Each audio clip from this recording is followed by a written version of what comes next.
Pastor Robert Marshall, and I'm at LA Community Church, located in Los Angeles. This is the last week of green. Can you believe that? And today we begin to focus on the fruit. Well, the scripture is found in James chapter 1, verse 27. It reads like this: "Religion that God our Father accepts as pure and faultless is this, to look at orphans and widows in their distress and to keep oneself from being polluted by the world." Well, when I consider that particular scripture, I think about most people, the fact that most people look at religion as what we practice. But Christianity isn't about just rules and practicing this and practicing that. Christianity is more a lifestyle. It's the way we literally behave because we know that we've received grace. And once you realize the gift that grace actually is, you begin to live life much more differently. It's not about religion. It becomes much different, much fuller. So what is grace? What is this thing about grace that changes or transforms our lives so that we produce the kind of fruit that God would actually be pleased with? So let's think about a margin account. What is a margin account?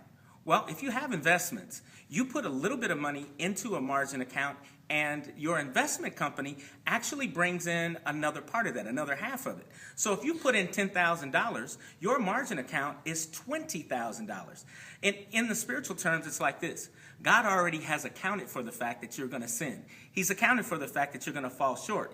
And so because of that margin account, it makes up for what you don't have. So you might be able to, in the investment world, buy investments worth $20,000 or say $18,000 because you have an additional $10,000 in your margin account. Well, in the spiritual realm, you're actually able to do more for the cause of Christ. You're actually able to do more for the kingdom because God has given you a cushion. He's actually given you the grace that you don't deserve. He's given you grace that you didn't earn. He's given you the ability to accomplish much more than you could ever ask or think because he's given you grace. He's placed you on margin. In this passage, it tells us that the religion that pleases God is the religion or the kind of practice in life that focuses on others. It focuses on the orphans. It focuses on the widows. And then it focuses on doing the things that remove you from doing evil. Remove you from those things that would pollute your life. Remove you from the things that would actually cause you to sin. Based on the margin that Christ gives you, you can afford not to focus on self. Just think about that for a second.